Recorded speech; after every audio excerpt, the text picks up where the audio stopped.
Why should the younger generation be worried about population collapse when all the stats show that the world's growing, we're competing for a housing market that we can't afford, and we're destroying the planet? This crisis will dominate the future for your generation. This will be the thing that defines almost everything else. There's nothing it won't touch. And it's so ironic that sitting here, 2025, most people still don't know this. Yet the trend started back in the 1970s, even 1960s. This is a slow burn trend that takes 1 generation, 2 generations before you notice you don't have enough children. And the consequences of that will touch everything socially, economically. Economics are important. Economics are what drives our economies to pay for our healthcare systems and our pensions. But it also will transform communities into decaying communities, lonely communities, where I really worry about the future. For your generation, I'm sorry to say that. I said before, and I stand by it, this is the worst crisis, the number one crisis facing humanity. And how would you rank a crisis? As you said, we've got all sorts of other things going on. I mean, the environment, of course. I mean, I can consider myself someone who's into conservation and believes in protecting the environment. How could this be more serious than that? Well, this crisis has no known solution. We have a pretty good idea how to take care of the environment. It's our choice whether we do it or not. And some countries might be doing that better than others. But at least we know what the solution is, or some sense of it. Others might say, no, nuclear proliferation, that's the number one threat. Well, we have a pretty good idea what we could, if we wanted to, do about that. Not easy, of course. I'm not really arguing for those, but I'm making the point that there are solutions. The birth rate crisis, there's no known solution. Many countries have tried. All have failed. Some have had some success that we might talk about. But there's no known confirmed solution as to how to stabilize this. And even then, even if we were to come up with a solution, even then, you're talking about a 50-year period for populations to stabilize. Why? Because, what happens? You end up with this society, like many around the world today. You may know I live in Japan. I went there to research this 8 years ago, where you've got so many old people and so few younger people. So if Japan's birth rate went back up to what we call replacement level, an average of 2 children per woman tomorrow, of course it won't, but if it did, there will still be too many old people to support through pensions, healthcare systems, for the younger people to basically have that burden on their shoulders. That'll take 50 years to basically stabilize. So here we are. I'm quite a lot older than you. My children are actually even, just a little bit older than you. I feel I've let my children down because I didn't know about this and its severity until 10 years ago. And up to that point, my children were all in their teens, I was really doing what my parents' generation had done, which is focusing on education, focusing on, careers, and telling them things like study hard, get good grades, get established in your career path. I never once mentioned to them the reality of what's going to happen to societies. So I've taken on board, I've taken a great responsibility to talk about this, and I'm grateful to talk to you, because it's your generation that needs to hear this most. I find myself returning to this problem again and again, as much as I try to look at other things that are important too. And I'm one to be very skeptical of people that use the word crisis online to get views and to fearmonger and to play on that. This episode will be titled something like The Biggest Crisis Facing Gen Z, because I think it is. And I tot up the list of threats to people my age, and this is just undeniable. Every single time. If we don't do something about it, this is the biggest threat to my generation. So let's map this out a little bit for someone that thinks that the world's still growing and it's going to continue to grow. Why is it that you're positing our population is going to collapse even though it's currently growing?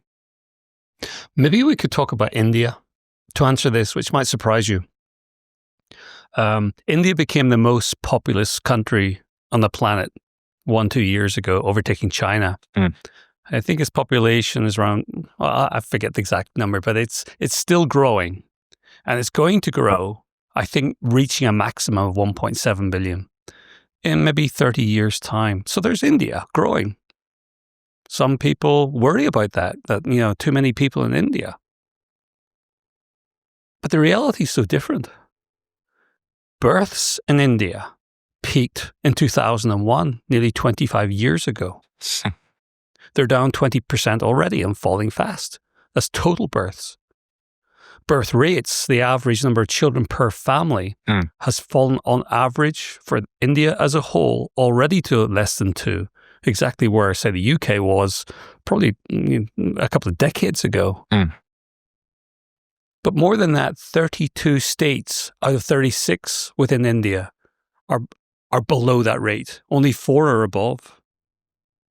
And of those 32, if you look at states, particularly in the south, like Tamil Nadu, 8% of GDP, it might be 100 million people. They've been below replacement level since the 1990s, and we haven't noticed.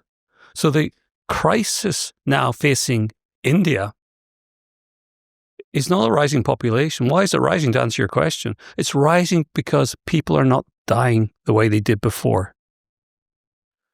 It's worth just going through that because it is confusing. How can populations grow? Well, either by people being born or by people not dying. And of course, those elderly people will most likely die sometime. Their life expectancy in India is increasing all the time. So India's got a temporary population growth.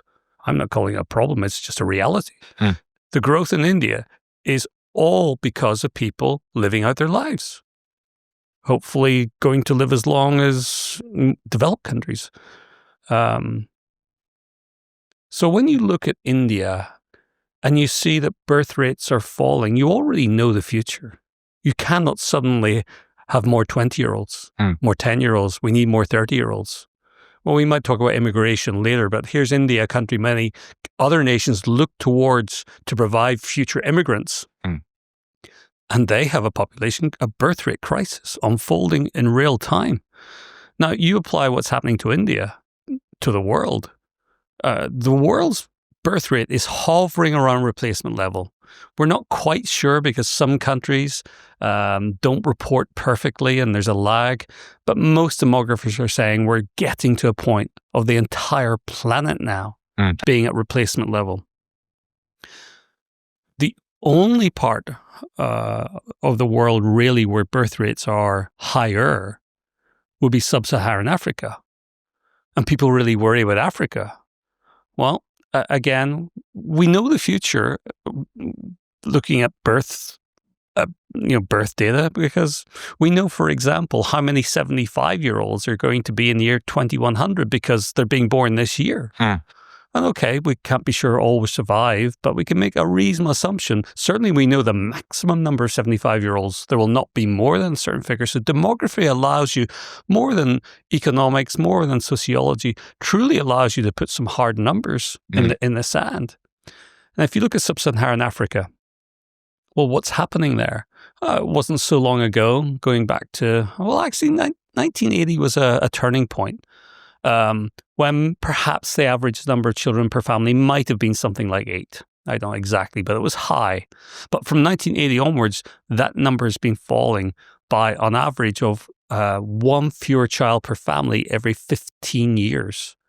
Right now, it's somewhere under 4, I believe, but certainly we're on Africa's on the same path as the rest of us, just delayed by maybe 80 years. So we can say, with knowledge of what's happened elsewhere in the world and the fact that sub-Saharan Africa has been on the same path for 45 years, catching up, that they will be at replacement level and below replacement level in many nations by 2050. So the idea we need to worry about too many children on the world, this shocks a lot of people who have been thinking of a different reality, a reality that isn't reality, that populations are exploding.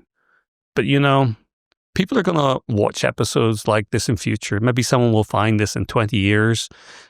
And I think it will be incredulous that what people really thought that populations were going to grow, that was a fear. So I hope, I hope perhaps more than anything, your generation will at least step back, maybe look at some facts, and then ask themselves, what does this mean for my future? And what does it not touch? It sounds you've been impacted by this in some way, from saying that you apply, this crisis to almost everything. I think you have to do that. You have to do that in terms of career choice. I think you have to do that in terms of, long-term pension planning, even healthcare planning. You can't assume that nations will be there as they are today to provide in the way they do today. And certainly I would say to think forwards in terms of, might I want a child one day? And, to start thinking maybe sooner than people tend to. But that's on to another topic about how difficult dating, etc., is for your generation now. But you probably know that already. But it's all linked. And, it's a big surprise to a lot of people. Why do you think it's such a big surprise that people seem to not currently be even really conscious of on any level at all? They have the exact opposite opinion. Speaking to people in the pub and at parties about this all the time, I would say the vast majority of people my age, they either disagree with me and they don't want to believe me, or they immediately dismiss any arguments that I actually have to make and they go, okay, good that we're going to decrease.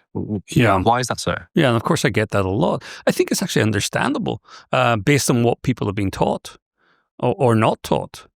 And I extend a little bit what you said because, often I would get from young and old, good, but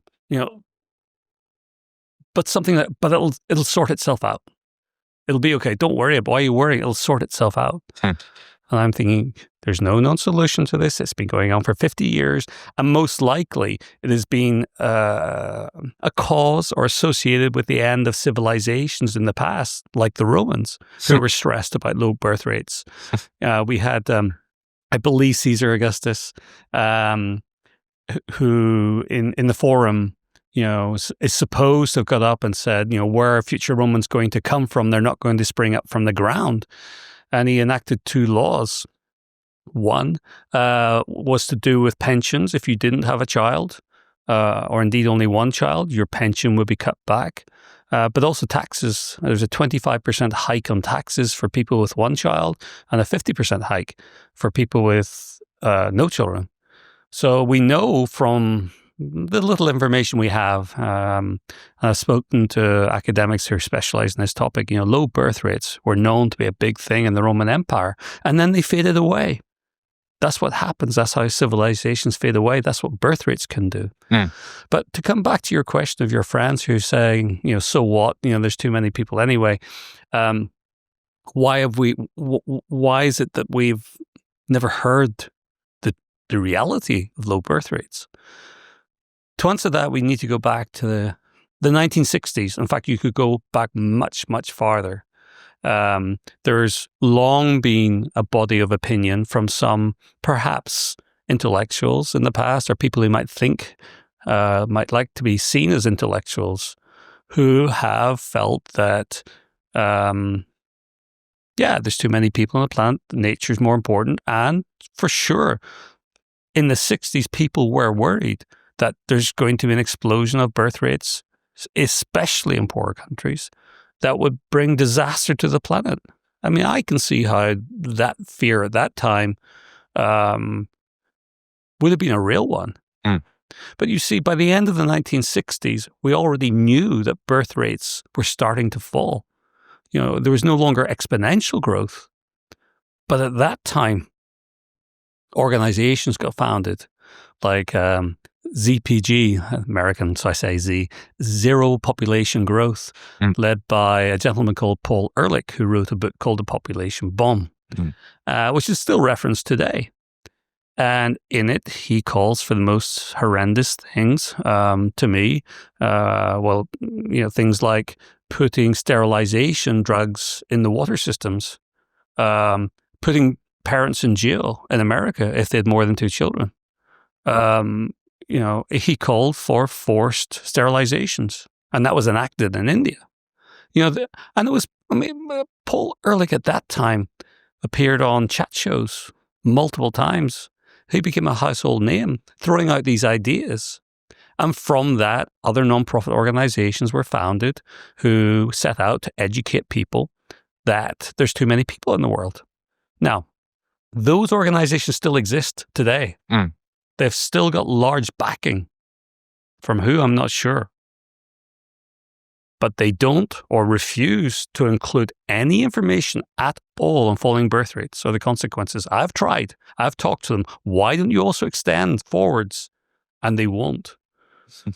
It may be because they know that their nonprofits may not survive much longer if they were set up at a time of fears of growing population. So I think to be direct, I think our education systems have been somewhat corrupted by the voices from the 1960s and by people since then trying to prevent young people from knowing the truth. Let's flesh this out a little bit. We've been speaking about birth rates. We've also been mentioning total fertility rate. What are these two measurements? What are the differences? And I think it'll be helpful to visualize what the difference between something like 2 is, which is replacement rate, and 1.8 or 1.7. It doesn't sound like a very big difference. Yeah. And I'm guilty of this too. I use the terms because, they kind of get programmed here. And, the term birth rate has it's used flexibly to cover a number of different things, which doesn't help. It can be the number of births for an average woman. Have you ever met an average woman? I certainly haven't. But that's what demographers tend to do.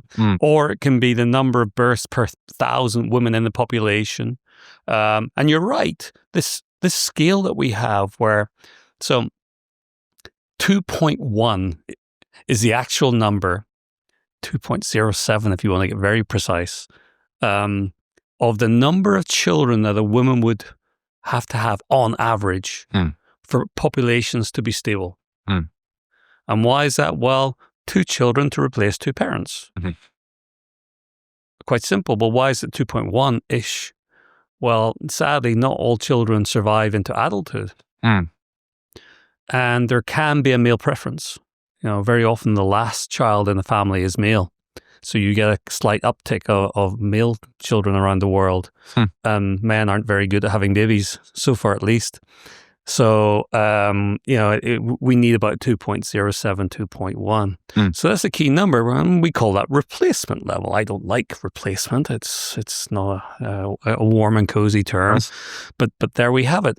But yeah, what's the difference between that and 2.0 and 1.9 and 1.8 and so on? Well, if I've got my numbers right, I think I have. If a society falls from 2.1 to 2 children per woman, just a tiny margin, the number of births would halve every 800 years. Well, that's not something I need to worry about, nor even you, I think. But if you move down to 1.9, that goes down to 300 years. And if you go down to 1.8, that becomes 150 years. Still quite a long time. 1.7, 1.6, where we are now in the more developed world, including where we're sitting in the UK, with rates between, let's say, 1.4 and 1.6, births are going to halve every 50, 60, 70 years. Now, that's significant. It's significant for you. It means that, when you get to retirement age, there'll only be the need for half the number of kindergartens, elementary schools, primary schools, and much fewer high schools and universities and cafes and fewer viewers for podcasts. I mean, this ripples through a society and it accelerates. But if we go further, if we go lower, if you look at countries like South Korea, birth rates now of 0.7. 0.7. Korea's births are going to half every 18 years. I mean, how can a country survive? I mean, to be honest with you, I go to South Korea, I give talks in South Korea, I've met people in government in South Korea, I like South Korea. But something has to change fast, or there will be no South Korea. And if I'm being realistic,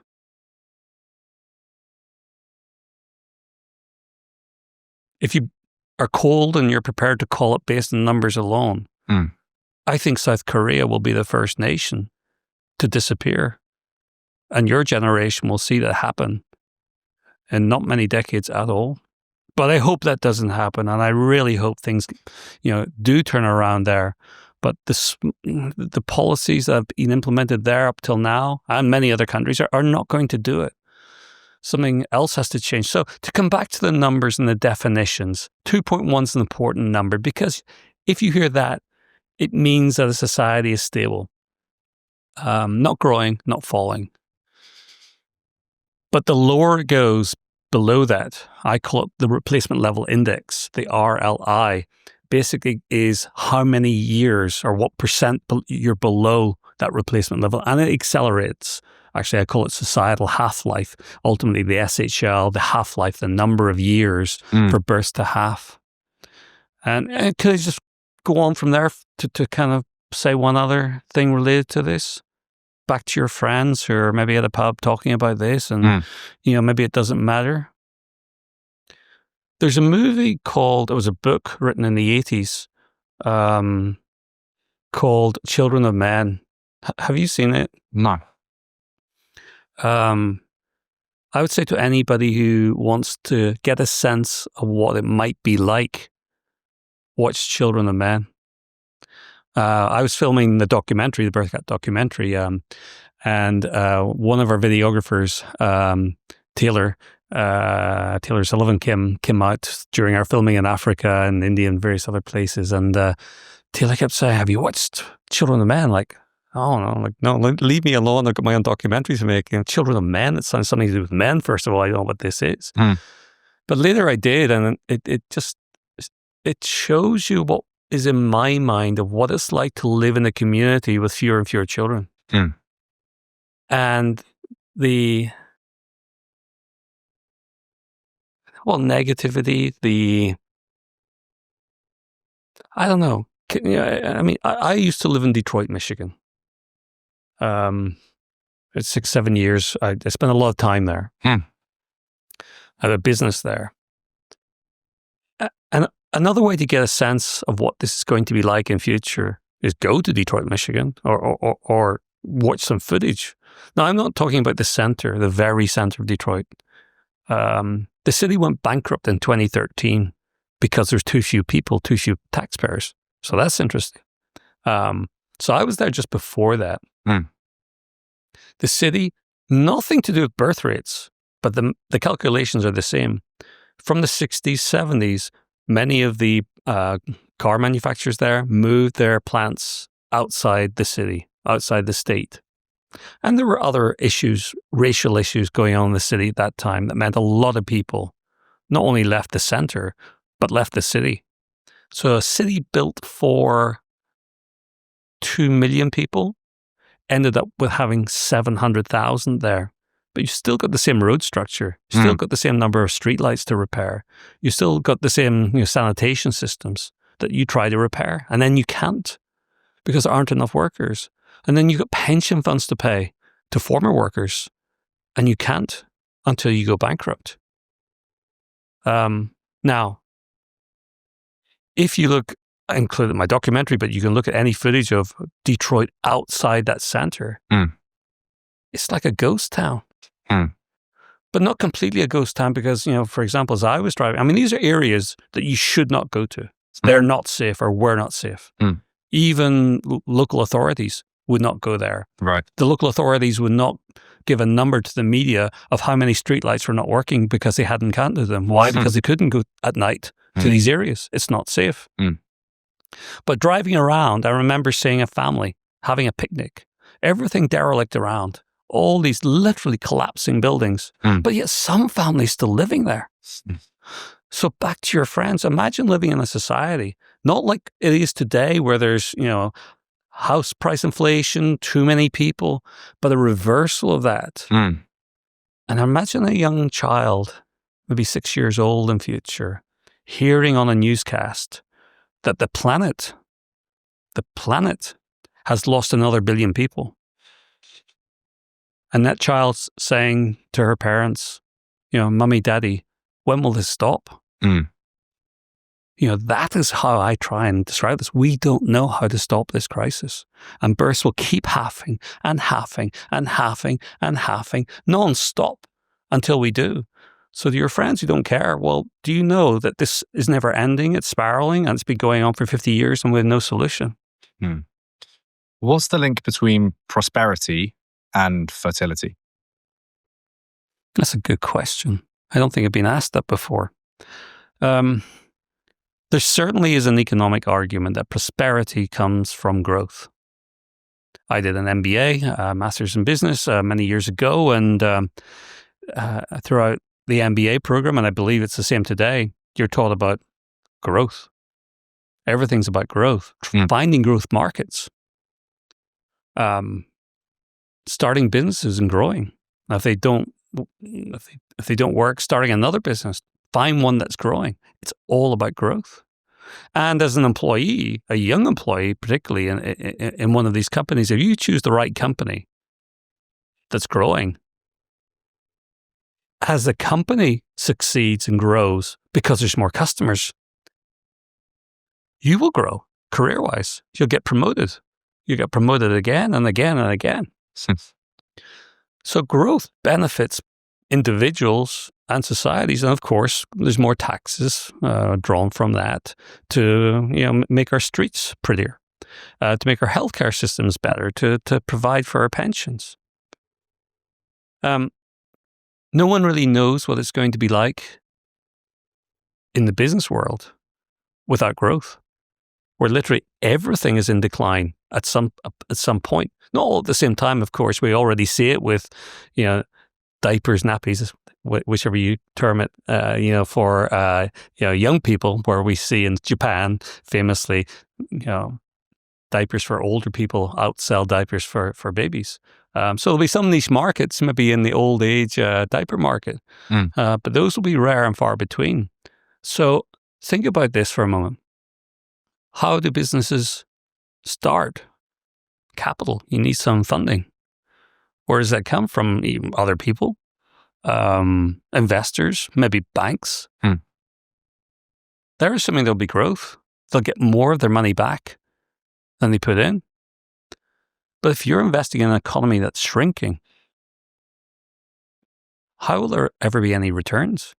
The only way you would get a return is if you knock someone out of the market. So if there's 10 cafes in a town and they're all seeing fewer and fewer customers every year, who's going to invest in painting the walls and buying the new coffee machine? Well, maybe someone bold will do that. Maybe one will say, I'm going to do it because, one or two of these other cafes I think are close to closing. So that one boldly installs the new equipment and freshens it up, and all is good for a time. And one or two competitor cafes close. That's contraction for you. But in a year or two, that cafe starts to see customers go down too, and another cafe invests. So the competition will get more fierce, and the risk of failure will become more fierce. So prosperity, unless you have a definition that's different from mine, in some way emanates from having sufficient capital to put into things we care about.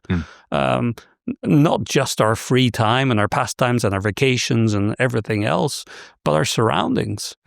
And prosperity is directly linked to fertility.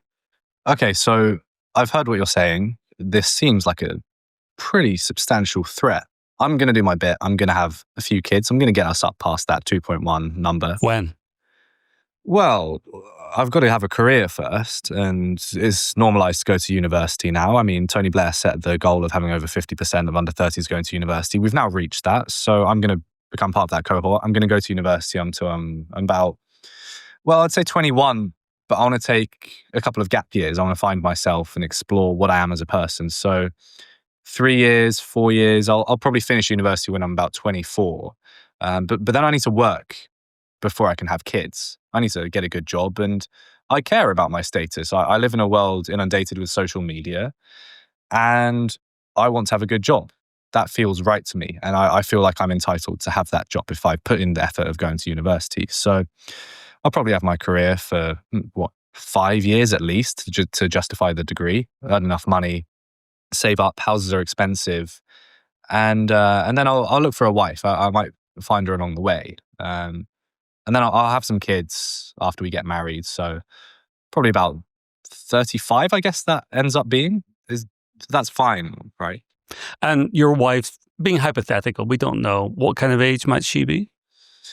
Well, I suppose she'd be a couple of years younger than me, maybe my age, maybe a couple of years older. I'm not too picky. So anywhere from 33 to 36. So I was looking at some data for the UK I can share with you for 2024. But this applies globally in all low fertility nations. A woman turning 28 and a man turning 30, give or take, have a 50% chance of ever becoming parents. The point where it becomes 50-50 is 28. Now, you ask most people, they're not saying 28, they're not saying 30. A survey I did in the US put that somewhere between 35 and 40. And why is that? And I want to talk about education. I want to talk about careers because you're right. Society's telling you to get a good education. And your peers are doing that. So it's kind of competitive out there. So it's a risk not to. And you get fun too, especially in those gap years. And you're absolutely right. You have to establish a career. I mean, I'm not being facetious in any way now. You have to establish a career. And I would go further to say, the vulnerability for women here is higher because if they don't establish a career quickly after college, it definitely becomes harder to come back. But for men too. And maybe it's the same. I just hear it a lot from women. So we have this situation where societies, not just Western societies, but East Asian and even in India now, everywhere. Even sub-Saharan Africa, where I met young students who walk an hour a day to go to school, who want to go to university. It's incredible to see what's happening around the world. And this is positive. But frankly, as a species, if we take those years to study, gap years, start a career, and get to late 20s even, without starting to understand that time is going by. And when it comes to having children, time does not wait. And you might think I'm talking about biology here. It's general knowledge, of course, that women have a biological clock. And men confidently, boldly will say, we don't. We can have a child at any age. There's no rush for us. We might even gloat. We're stupid. Men are absolute idiots. I was too until I was making the documentary. I say, wait a minute. I'm divorced, sadly. I divorced quite some years, and I always had thought I'd meet someone in my 40s, maybe early 50s. And maybe there might be another family I didn't know. And I realized, wait a minute. I'm competing with men 10 years younger than me for the same fertile woman if I want a family. Effectively competing with a younger version of myself. So the fact that men can technically, biologically have a child does not mean we're going to at all.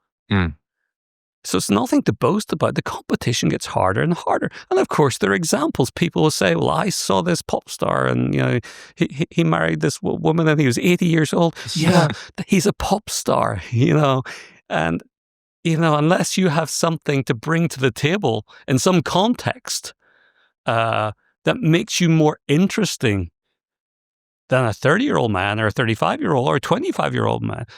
Delaying for men is, I'm sorry, to me it's idiotic. Now, let's go back to women if we can. So women have a biological clock. I've just said that, in all the countries are researched, around the age of 30 is the age when there's a 50% chance, or a bit younger. So, that age of turning 30 is 50. Well, why is that? Is that biology? Because people will challenge me, rightly so, that biologically women can have children to 35 or later. It gets harder. I mean, the risks are higher than people understand. Harder to get pregnant, stresses increase, people get more tired in life, and the ability to carry a child, a baby to full term quite rapidly, those risks increase. So biology is a factor, but it's not the biggest factor. The biggest factor, and the reason it starts so early, peaking at, around 28, is what you just said, what you've just described. It's people waiting too long to find the right person. And expecting 32, 33, they'll find that person. Where is she? Where is he? I've heard those words so many times. A young, attractive Japanese young woman who said to me, I was brought up to believe I'd meet my Prince Charming. Where is he? So you say, so this is then like some form of matching issue. We've got dating apps. We should try harder in our 30s. I can tell you it won't work. I've touched on a subject that I'm researching at the moment. I call it vitality. I'll be talking about it more in the third part of my documentary, and I'm working on a paper on it right now. It shows that there's no uptick of people having children in their mid-30s. There's no uptick of any substance due to IVF. There's a very clear overall general pattern. And this pattern I call the vitality curve. And it simply means that the older you are, we can predict quite accurately how many people will become parents in any society. I don't even need to know the name of the country or the year. It's like, when are people starting to have children? When's that average? Where's that curve? And it just gets harder, I think, to meet that person later in life, even if you want to, because everything has to match. 32, you'll know where you want to live. You'll know where you want to go on vacation. You'll have friends that you want future wife to like. You'll want to like her friends. You want to have the same hobbies. That gets harder when life's already formed. You don't know what your hobbies are going to be when you're 30, 32. That's great. You can develop them together. You can create friendships together. And I'll share one more thing on this. I've been in relationships since, and when you're with someone you care about, and they keep saying, oh, I had a friend once who did this. I had a friend, and you don't know the friend because it was 10 years earlier. It was when they were college. And then you say, well, is that the same friend? Oh, no, that's a different friend. Like, oh, okay. And you can't quite map out everything. And you wish you were there to have met these people. And you never will in most cases. So waiting is a risk. And that risk is what I call the risk of unplanned childlessness. This is what it all comes back to. So many facts to share with you. I'm sorry, they're all coming out now, but I have one more to share now, and then we can move on if that's okay. In the UK, around 1970, this average woman was having around 2.3, 2.4 children. Today, it's exactly... Oh, sorry, I've got that wrong. I can't get that wrong. The average mother in 1970 was having 2.3, 2.4 mother. Today, it's effectively exactly the same mothers. Once you have that first child, you're going on to have 2, 3 children, just like people's parents' generation, and maybe even grandparents. Japan, 2.3 back in 1970, mothers, and 2.3 today. America in the 80s, 2.4, 2.6 today. So people, once they have children, are having the same number of children, maybe even more. What's happening? Delayed parenthood, people establishing their careers, getting their education, getting to 30, probably having a boyfriend or girlfriend along the way, but very possibly breaking up at the wrong time. I've had so many stories of breakups age 33. Now I've got to start all over again. When will I find that person?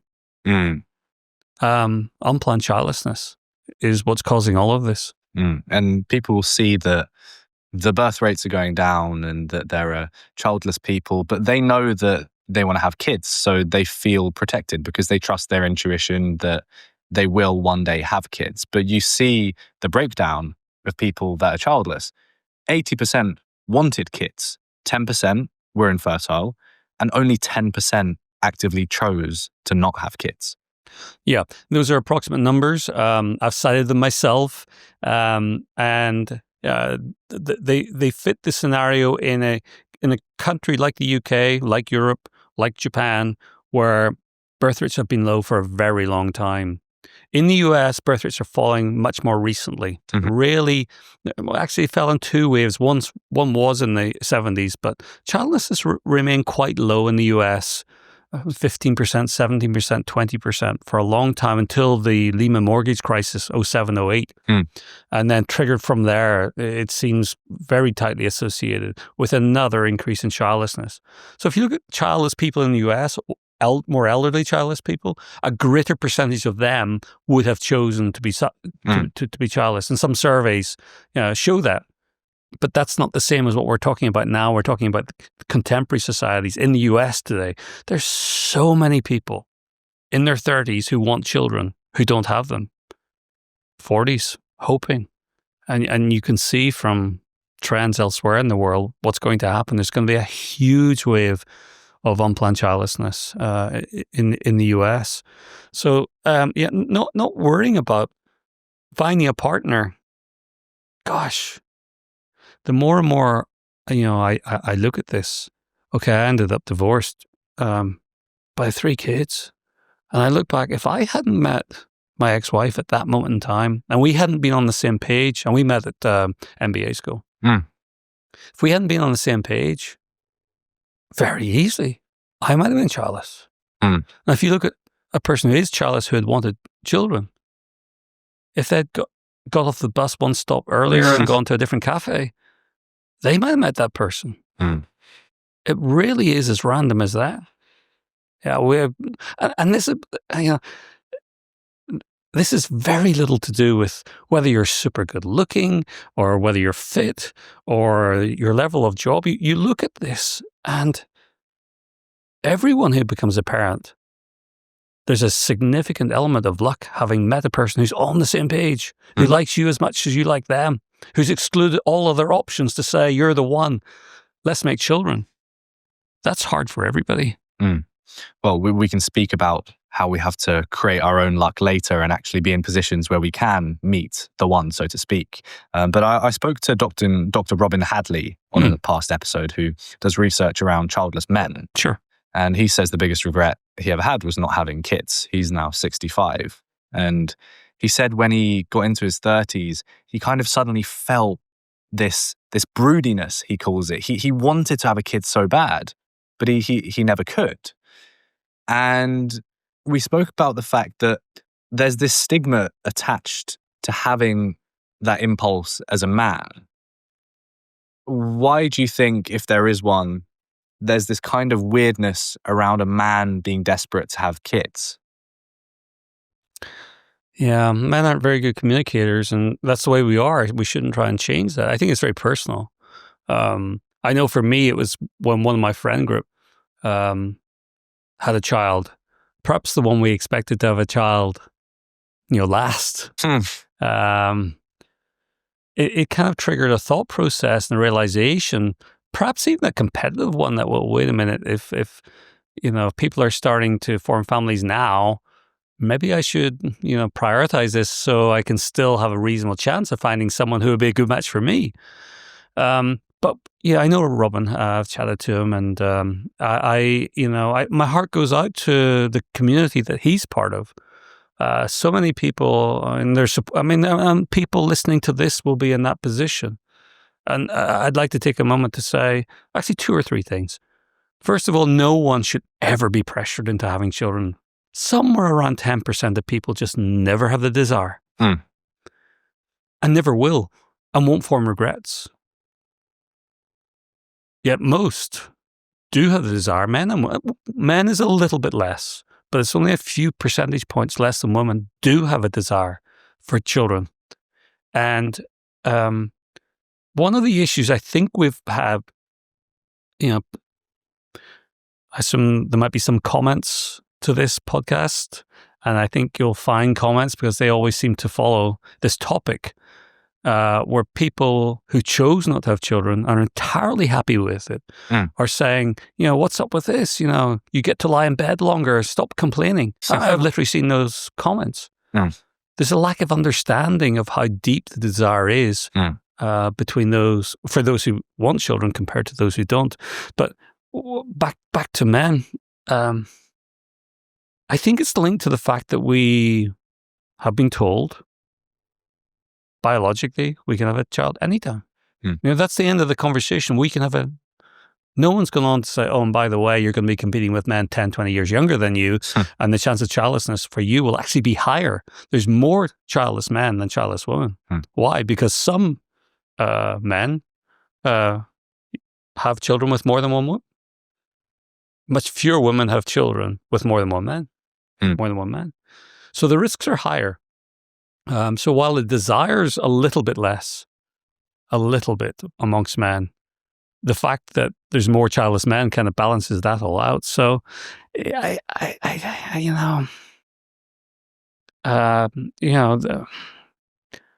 filmed I didn't film. I should.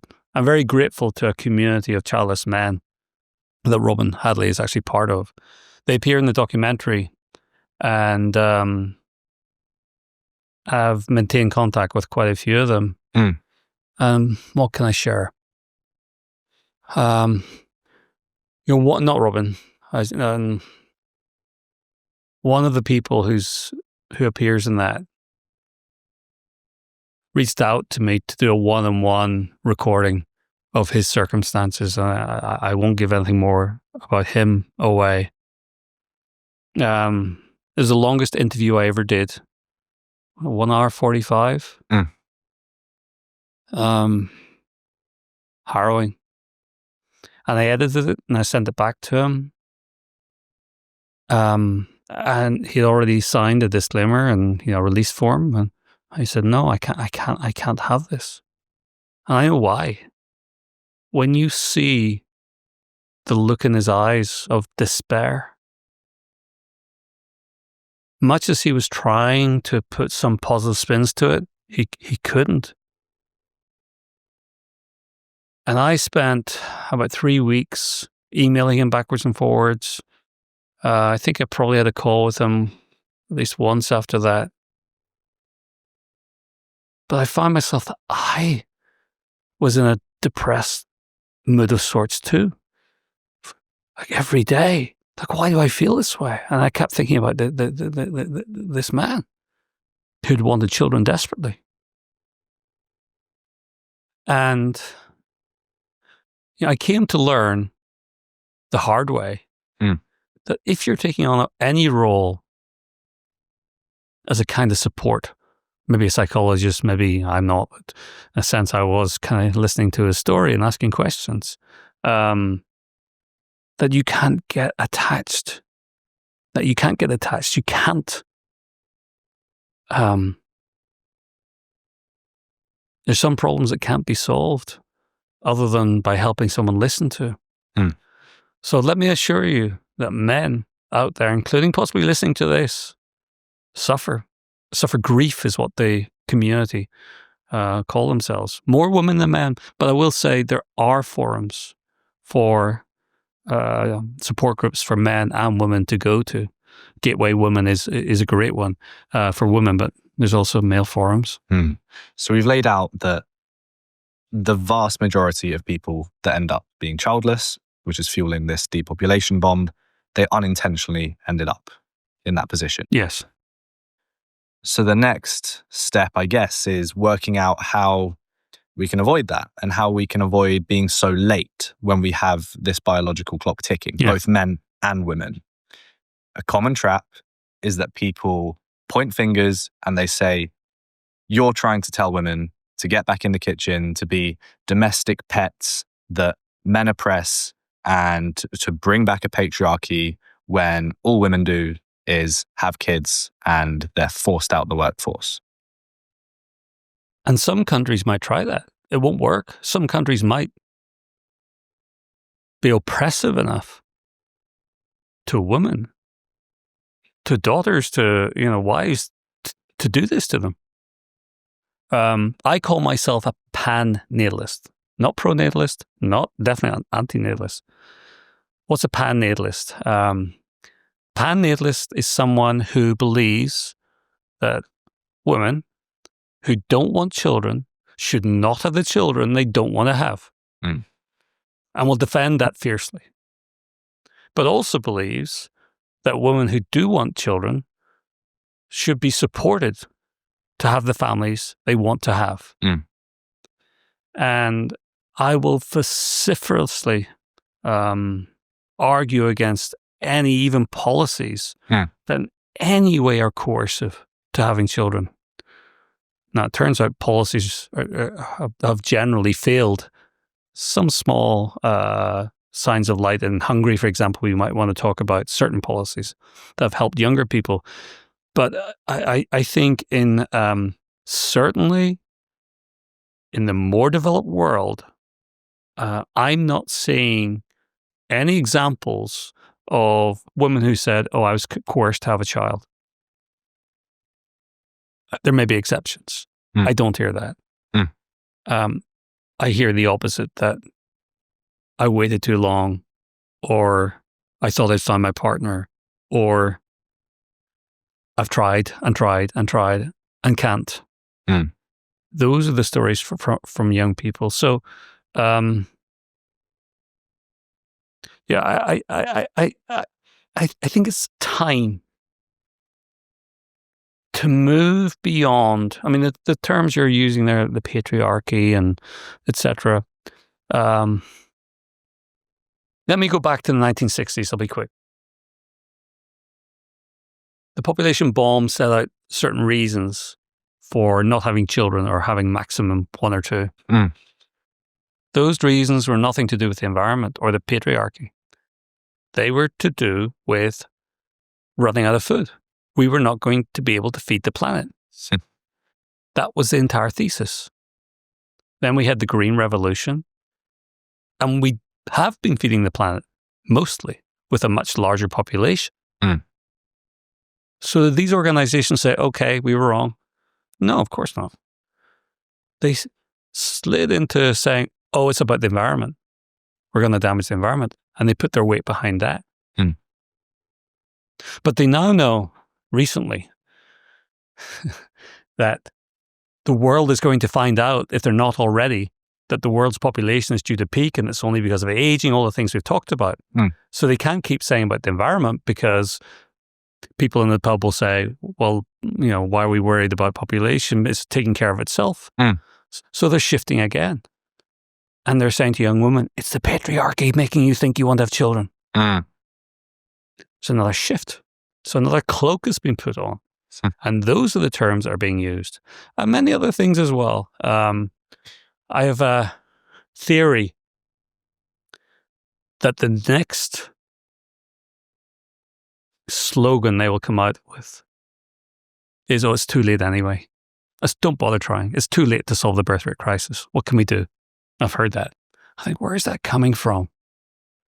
I still come from a position of partial optimism, and yet I'm hearing more people say it's too late. I think it's the same people from the 60s who are saying that we're going to run out of food, then it's the environment, then it's the patriarchy, trying to persuade us not to bother trying. So we've got to be careful about these voices that are still there. Understand, here's how to tell who is objective and who's an ideologist. if someone talks about birth rates and populations and ignores completely that birth rates are falling, they're probably an ideologist. If they show you a chart where it starts in 1800 and then the world's population went up like this, and they cut it there, they're probably an ideologist. Or if they continue the chart and say, until the year 2100, the world's population is going to remain stable, without telling you, actually, an increasing proportion of those are going to be over 80 years old, over 60 years old. So it's going to be, the total head count will be the same, but it's going to be entirely, if they don't want you to know about that, they're probably an ideologist. And if you say to them, okay, maybe you have a point. Well, I don't think so. But if you say that and then ask them about South Korea, 0.7, are you not worried about South Korea? And they have no answer about South Korea or Japan. I've had that where people say, Japan's still a big consumer. There needs. That's how to tell who's an ideologist in this. Well, in my eyes, the main thing is it's just this kicking of the can down the alley. And it's not conscious. It's not a thing. It's not a decision that people are making where they're explicitly a direct anti-natalist, although those are rising in numbers too. And that's a whole other conversation about a crisis of meaning going on and lack of purpose to even live. Yeah. But the vast majority, I would say, are these indirect anti-natalists where they're prioritizing work and careers and other endeavors instead of having kids. And it makes complete sense, like we've outlined, why you would do that. I'm very interested to dig into the potential solutions to this and how so many of them seem to fall through, even if you have somewhere like Hungary investing, is it 5% of their GDP into child-friendly policies, which is a huge amount. Yeah. And Japan investing trillions of yen. Yeah. It doesn't seem to work. So is it that they're just not applying policy properly and we can take this top-down approach to try and fix the birth rate, get people having kids earlier, put them in better positions to do so without having to build a career first? Or is it that we kind of need a bottom-up approach culturally? So this is, having made the Birth Gap documentary, I co-founded a nonprofit called XY Worldwide with the former president of Hungary, Katalin Novak. And prior to her having been president for 2 years, she was family minister, and before that, Secretary of State for Family. So she's 10 years experience in implementing policy, but also debating what policies could work and what might not work, and changing them over time. Partnering for XY Worldwide is about awareness for younger people, but it's also policy advice. So this is not very relevant for me. I just came from Portugal, where last week the Porto Declaration was made through a parliamentary assembly of over 300 politicians from 57 countries, from North America, across Europe, North Africa, Turkey, and as far east as Mongolia, 57 nations. This organization was founded at the time of the Cold War in the 1970s to try and maintain peace in Europe. And most of its clauses are about wars and conflicts. I was there because there's a resolution drafted called the Demographic Winter. And I got to make a keynote speech at committee stage just before the committee vote, which went through unanimously. So policy now is close to top of mind of many politicians around the world. And they're looking for any evidence of what can work. Unfortunately, most of what I do is tell them what will not work. So for example, in Japan, it's well known that gender balance is not great. Men do very little in the home. And even though they could be taking, I think, 2 weeks paternity leave, mostly they don't. Recently, a young mother in Japan told me that her husband had taken a week's paternity leave, and I thought, that's great, that's so rare. Yeah, he's gone off skiing with his mates for a week. So, you can look at Japan and say, well, of course, if men did more in the home, and Japanese people say this, more women would want to have children. But you then point to Scandinavia, like Denmark, where mothers and fathers have 1 year combined time off after having paternity, maternity. They decide between them, they split it equally. And of course, working hours are so much less. So almost in every circumstance where there's a great policy, you look at somewhere else in the world where it's been tried and it's failed. But why is this? Why are all these policies generally failing? Well, let's go back to our conversation maybe 20 minutes ago. You, maybe, hopefully not, are going to spend all these years studying and gap years and working and then starting to look for someone in your 30s. Now, if there's a great policy, maybe a $5,000, bonus if you become a father, or you're more likely to your wife or partner. But if you haven't found a partner yet, you're not going to suddenly say, great, I've got a $5,000 bonus to go out and find that partner. Or great, there's a new kindergarten and nursery school open. Or great, gender balance. If you haven't got a partner who's on the same page, who's also worried about career progression and all the other things. So to me, it's quite natural that policies alone will not work. But I'd like to talk about Hungary. Hungary gets a lot of criticism, but I've spent a lot of time there and I've met ministers and now collaborate with the former president. The first time I went to Hungary, I was expecting there to be some coercion. Just what you hear, perhaps. Family and birth rates had gone up from around 1.25 around 2010 up to around 1.6. So there's a big transformation in 10 years. They've fallen back down since then, and I should talk about that too. But when I went there, there's no coercion at all. I went to an event where, an all-day event that was to do with communities. And there's talk about how to support young parents. There's talk about how to support single mothers. They have one of Europe's largest kind of centers for supporting single mothers. They then brought on elderly people to talk about elderly care. And it was like, this is just a caring country who cares about community and cares about family. And perhaps that wouldn't have been surprising, if it'd gone there in my younger days.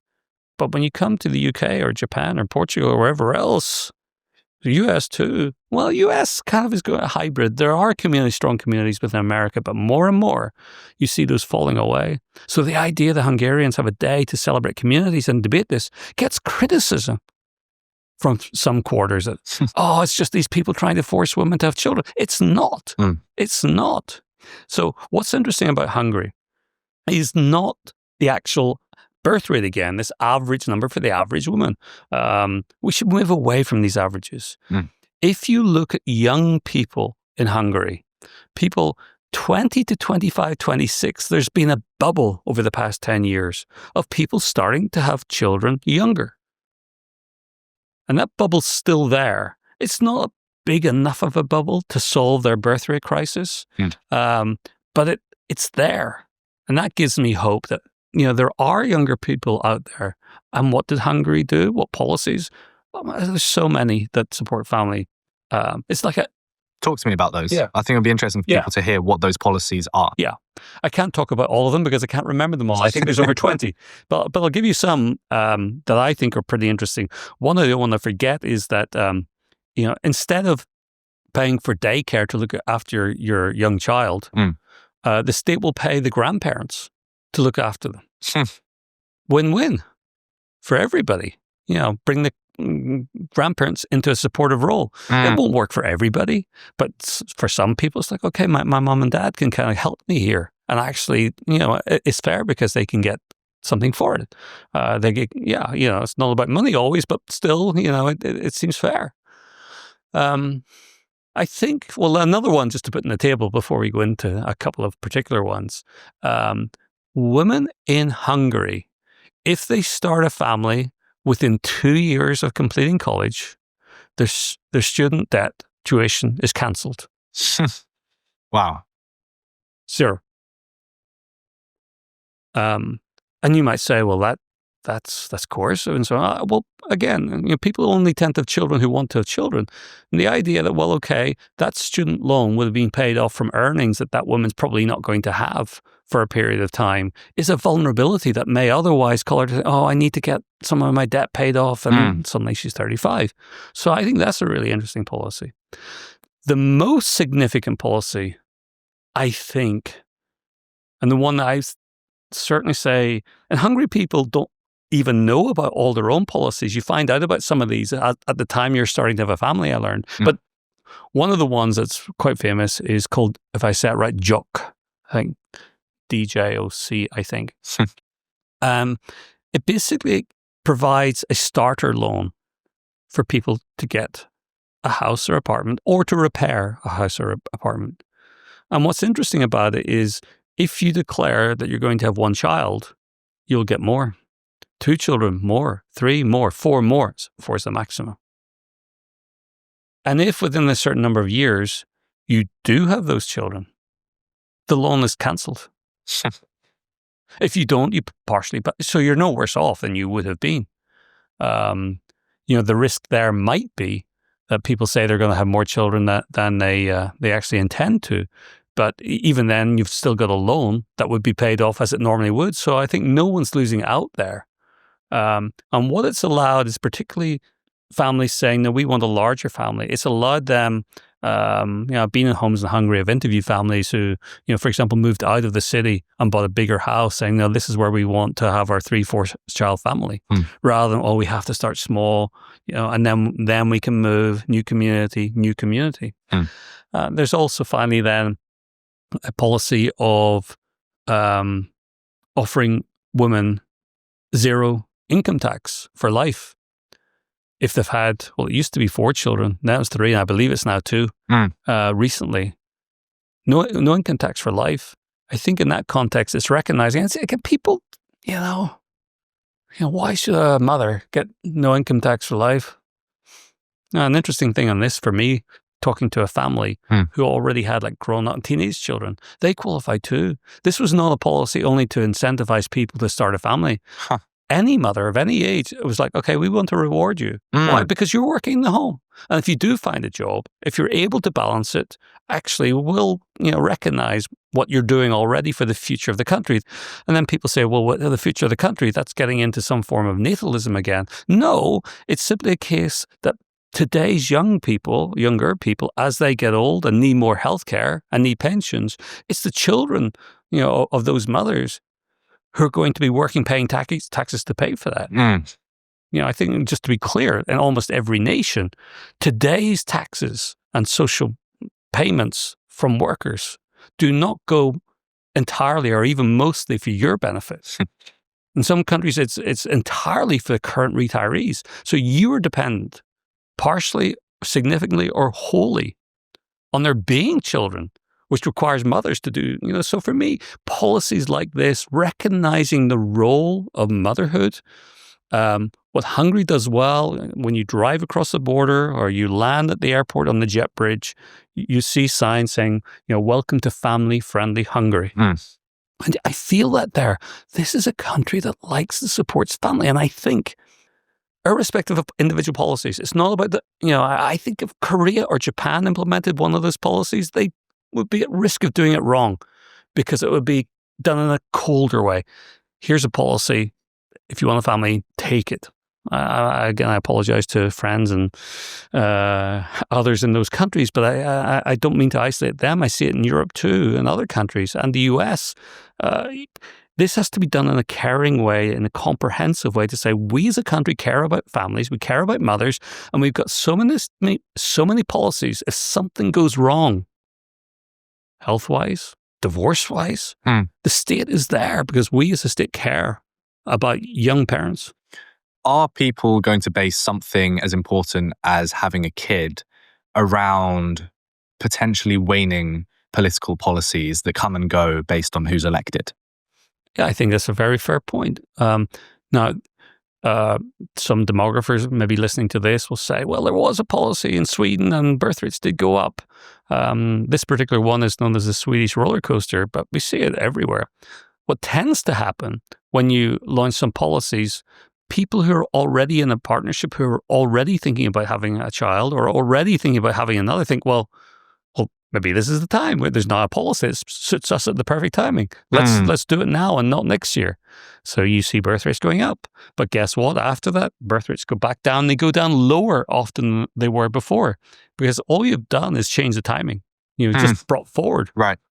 So yeah, the idea that people would make, we haven't even started to talk about solutions really. We talked about policies. Real solutions do need a political framework to support young parents. Mm-hmm. And mostly that's not there today in most countries. In the UK, the child benefit allowance, I think, is capped after 2 children. And I think, the current government has been on the back foot a bit. To be clear, it was brought in under the Conservative government.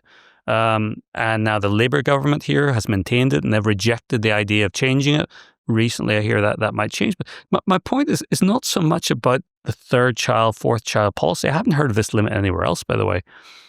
The point is, how would a young person feel living in a country that's capable of enacting a law that stops benefits to mothers, parents, after 2 children? What kind of country is this? What does it tell you about the vulnerability of starting a family? So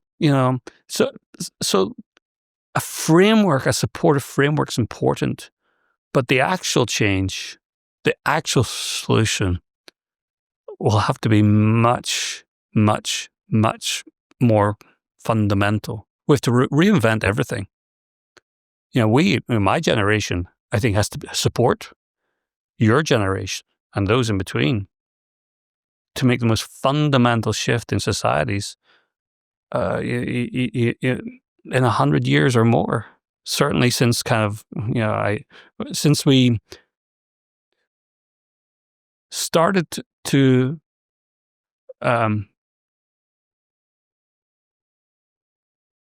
since we started becoming caring, social, not socialist, but have social policies to take care of the elderly, to provide for pensions, to have different policies that help the vulnerable. And through that, we started working and growing economies where the amount of taxes was increasing, and this national debt, we didn't worry about very much because we were growing. Growth itself would see that paid off.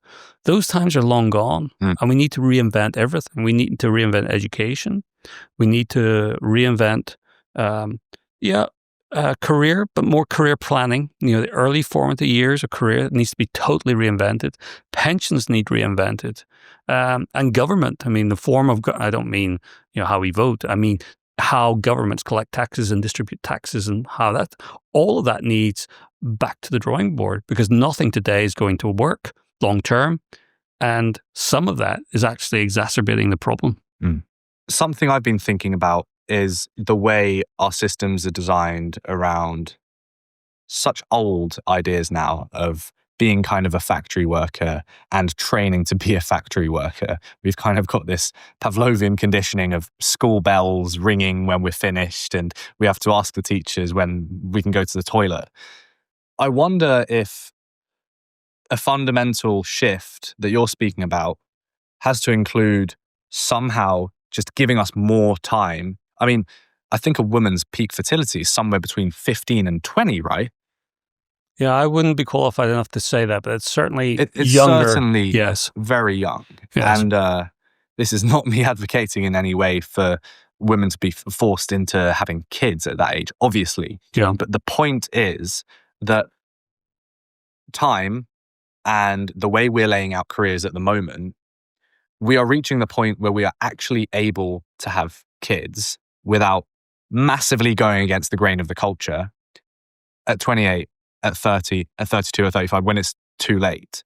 Is there something in the schooling system, in the years taken to get through it, that we need to change to perhaps get rid of the 2 years at college in the UK so that we graduate when we're 19 instead of 21? Is there anything that actually just brings us forwards with the biological clock that we can do, or is that not a feasible solution? Well, this is step one. And for me, for any nation to have a chance to address this crisis, the first thing I would do is take 1 year out of high school, and take another year out of college. Now, there's different college systems. In the US, it tends to be 4 years. In the UK, 3 years. Take 1 year out high school, 1 year out of higher education. And people might say, well, that people are going to graduate less smart. No. Because there's another important part to it. We're going to shift in this scenario to lifelong learning. How many people, you're still about to go through this, how many people end up studying something for years that they never use in their profession? How many people also probably study things at high school that really aren't necessary? I mean, getting through a calculus class may be something that brings pride to some, relevance to others, but tears to many. I think I think it would be exceptionally easy to reduce the curriculum to core subjects and shift to a lifelong model, except the system's in place. So someone has to want to change the system. And who might support this, you would say? Well, colleges are not going to support this, you would say, and they're incredibly powerful in some nations. No, but they would, you see. Colleges already know they're facing a shrinking number of students.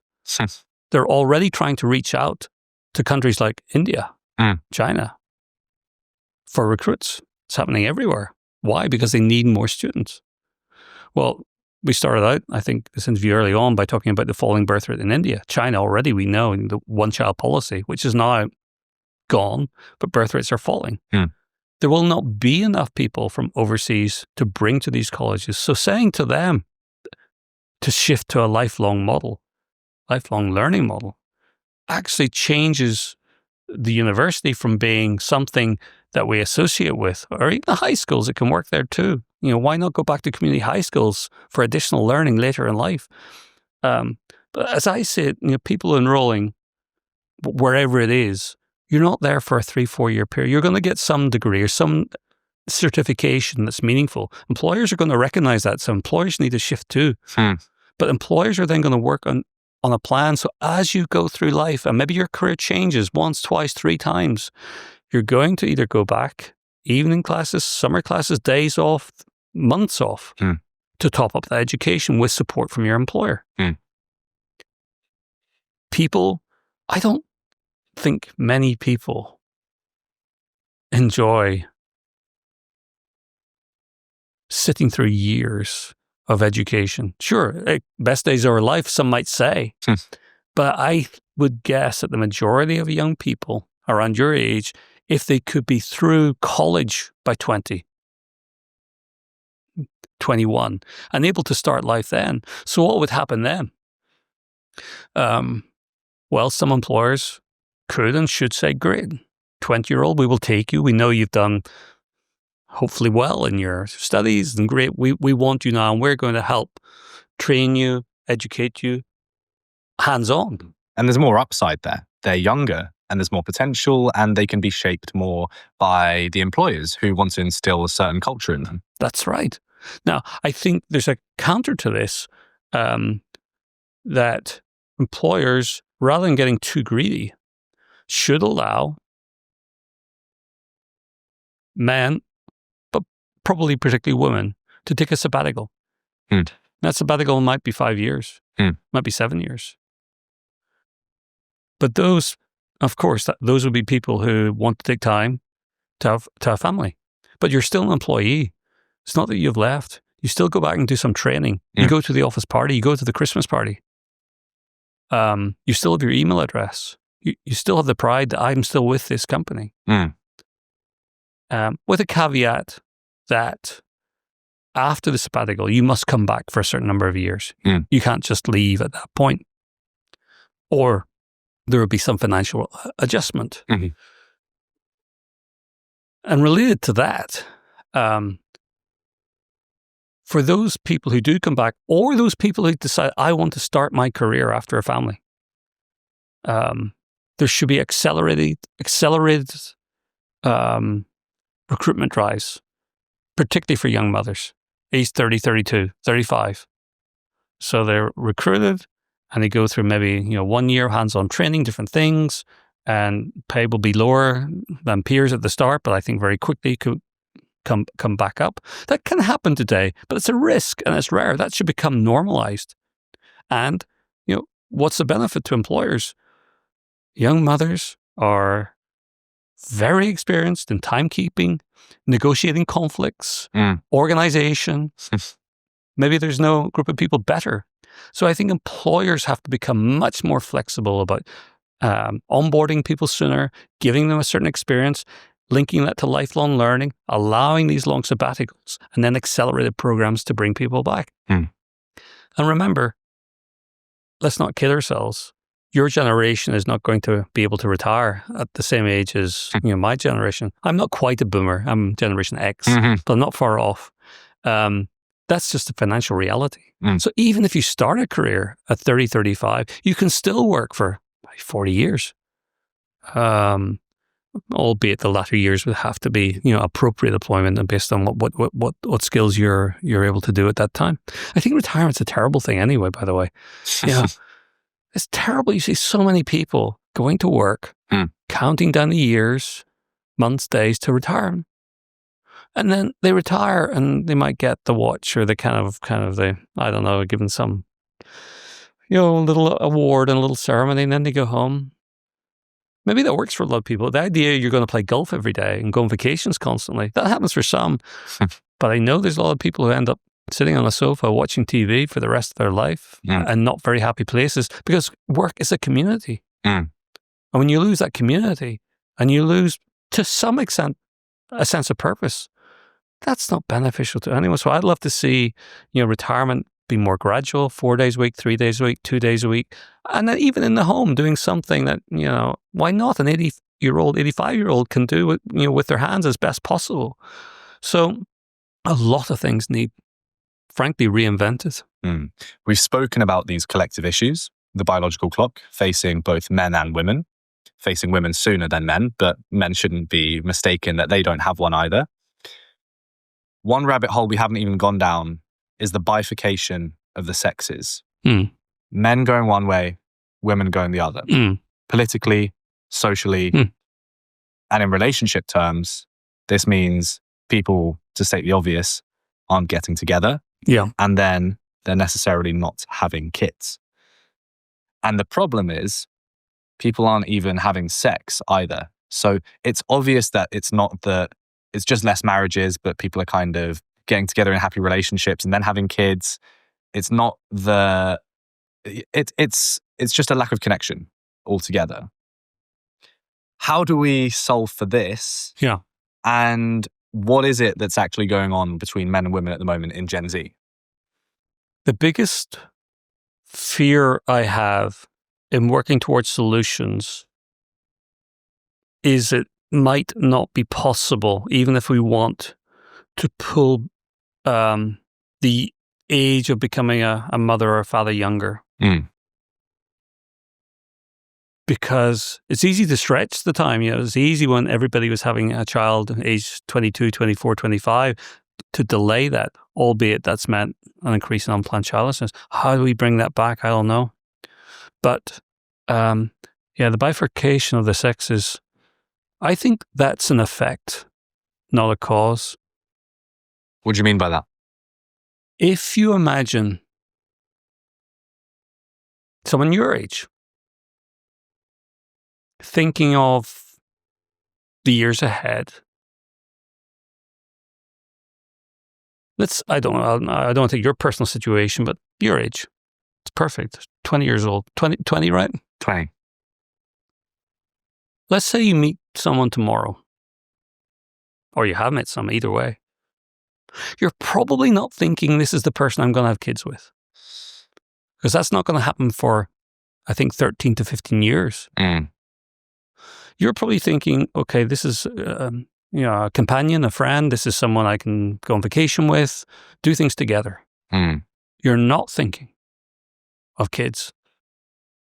And you're probably both going to be realistic that this might not work out longer term, but, let's see how it goes. And then you might meet someone else and you're 24, 25 now. You're still not thinking about family. So it's only when you get to a point, as a man and woman, of being closer to 30 or older than 30, where it's like, okay, I'm now in a different mode. Now, you've just gone through your entire 20s having maybe monogamous, maybe serious relationships. But the idea of family couldn't even become part of the equation because of everything else that's going on with your lives. So what's the effect of this? So that's the cause. To me, the effect is, for some 20-year-olds, why bother? Why bother getting a girlfriend? There's no reason to. I'm quite happy either dating multiple people or enjoying the chase, or I'll just stay home tonight and play my games. And I think for both, it's led men into a path of trying to find some purpose or something to do for those 10 years. Now, I'm not an expert in evolutionary biology, but to me, I'd be fairly confident to say that part of the way we're built as men and women is when we become sexually mature, other things kick in, and part of that physiologically, psychologically, would be to be a good father.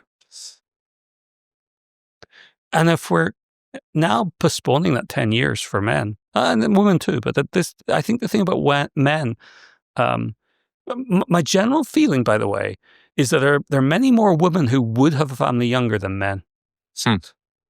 Still, it's delayed with women significantly. But I think men just believe their purpose has been diminished. And many get confused because they don't know their purpose. You don't get to know it till you've met the person, and suddenly the idea of, wait a minute, I'd actually love a kid. Then this is part of who I am. Anyway, I think this has led to many things. In some cases, sexlessness. Why bother? We don't know why. I didn't believe this was a real thing until I went to Japan. I met quite a few people. And there's different versions of this. Some men who say they're sexless seem to be quite happy to kind of go on one-night stands, and just try. And if it works, it works. It doesn't, it doesn't. Even when they're in a serious relationship that's sexless. I mean, it's messed up.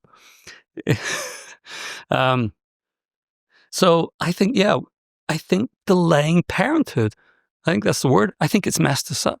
And that's caused division between the sexes. Downstream from an acknowledgement that parenthood has been delayed, you expect it to be delayed, so you abdicate any idea of having kids at all until that later date, guaranteeing it and leading to a self-perpetuating situation. That's exactly right.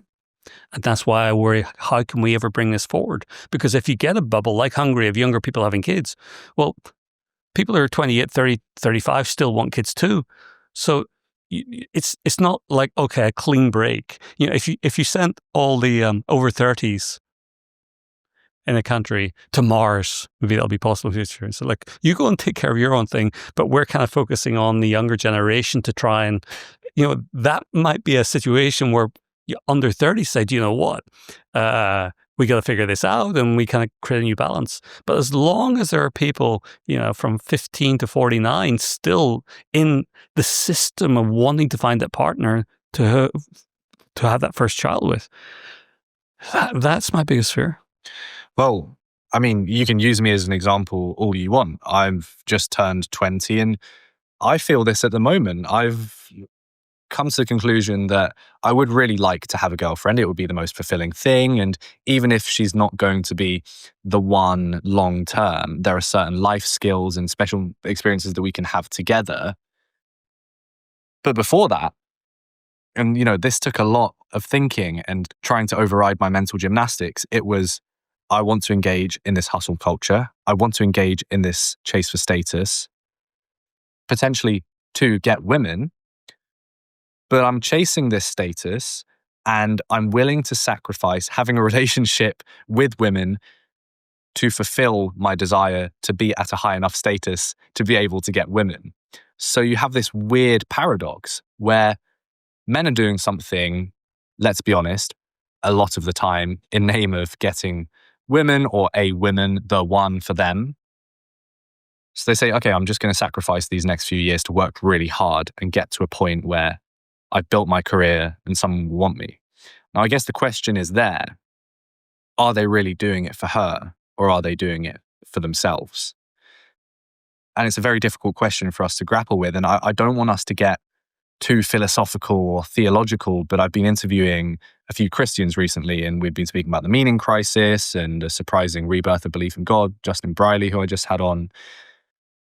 And something that sort of transcends all of these different topics, be it immigration or the trans debate or depopulation, it's this loss of a narrative. In this case, it's the loss of any reason to have kids at a younger age, because you're expecting to have them at an older age, so you're going to wait until then. Is it the case that we need some sort of stronger narrative at play? And I say this as someone who doesn't believe in God, but I'm sat here scratching my head going, what can we do narratively that's going to turn this ship around? Right. It's absolutely the case. There's a lost decade now, and it used to be the most formative decade in terms of families. That the decade of the 20s. Certainly, certain things are going to be defined career-wise. Not everyone's going to rise to the top, but there is competition. There is a need to get status. We are all, I was too then. Maybe I still am chasing that. But there's no narrative now in terms of family, and I do think that our systems or the way we function is in a state of confusion, maybe torture, because maybe not stated. There's a component to life that we have, needs a strong word, so I'll avoid it, but a desire to be part of our lives. So we go off in this other tangent and we rebuild our brains, perhaps. Not a psychologist, but it feels this way, that brains are wired. So, I think you're right. What gives me hope, I've told you what my biggest fear is. My biggest hope is when I talk to, classes. I've given lectures at universities, documentary screenings, young people. I've met a lot of young people. And it's the fear, even anger in young people's eyes who've never heard this for the first time, saying, what do you mean I might do all the things you told me to do, study hard, get in the career path, see the world, and be childless? The anger of society hasn't been telling young people this, so they can make a decision if it's right for them. And I think it's a case of does not compute. How do I get an education? How do I find the right partner? How do I establish my career? And put time into, a relationship through all that, sufficient to determine, is this person the potentially the mother or father of my children? Probably the biggest decision any of us will ever make in life. But there's hope there because I see the anger and I see the frustration. I can see the concern. And, I get wonderful emails and messages after the document and after, podcasts like this. Some people will tell me, I know they will. They always do. Why is this old guy telling women about having children and there's too many people on the planet, etc. No, I just want young people to be aware and debate amongst themselves, even within themselves, on what they want. And that's the hope that I have, that your generation, you're becoming rarer and rarer with birth rate decline. The power is shifting your way. That you will be the people to actually enforce society to change, perhaps in the ways we've described on this podcast. To play the tape forward here, if we don't respond to this in the next few decades, which we're sadly unlikely to do, to be frank, what are some of the changes we would be able to make, if any, if we reach a critical point where it's panic stations and this is the only thing that we focus on?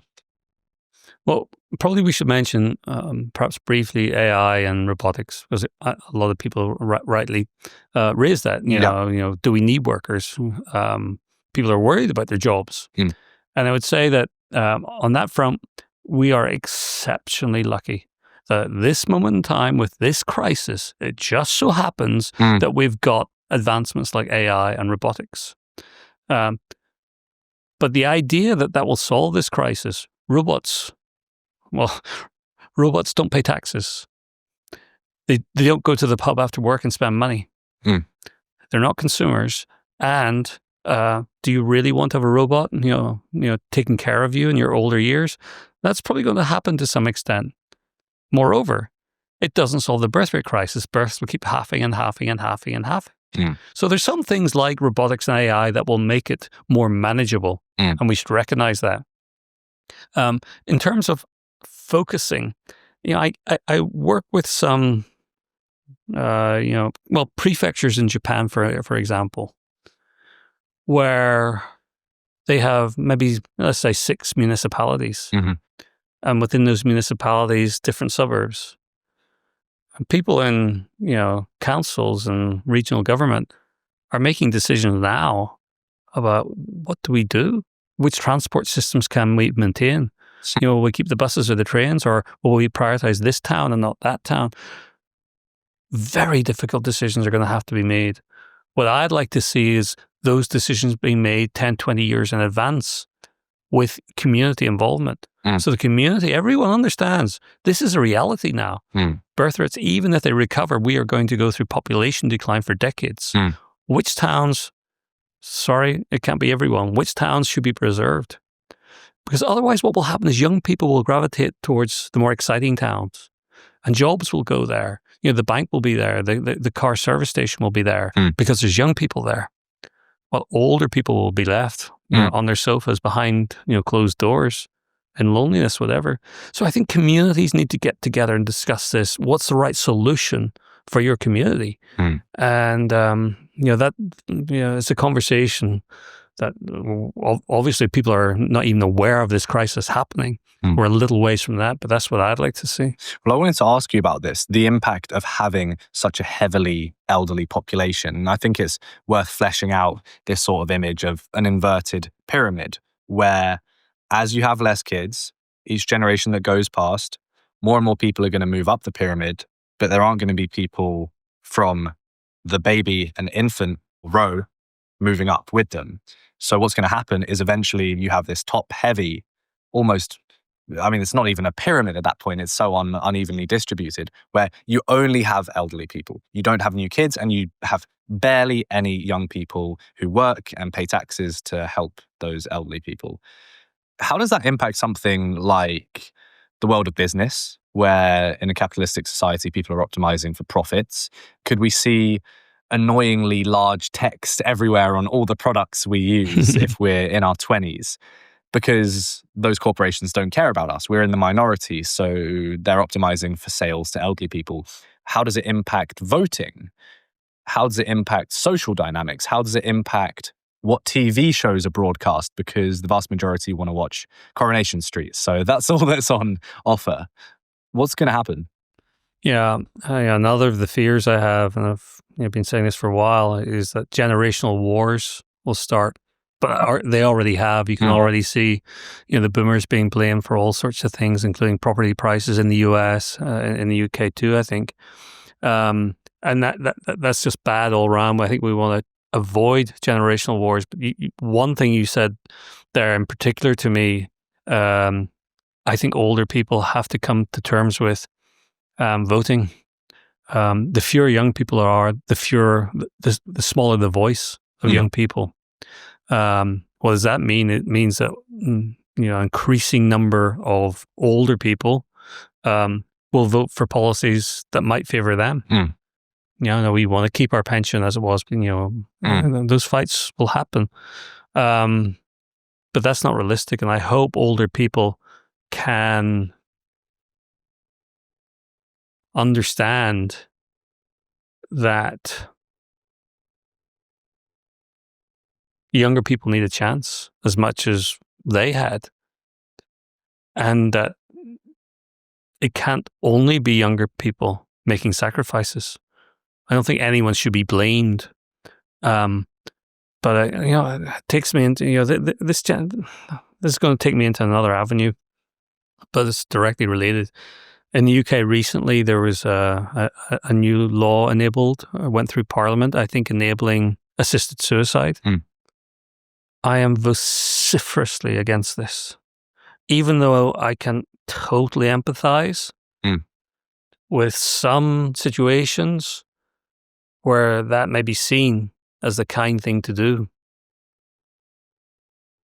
I was sitting on a flight to Tokyo one time beside, I think, 2 young students, Japanese girls returning home, and we got talking about birth rates there.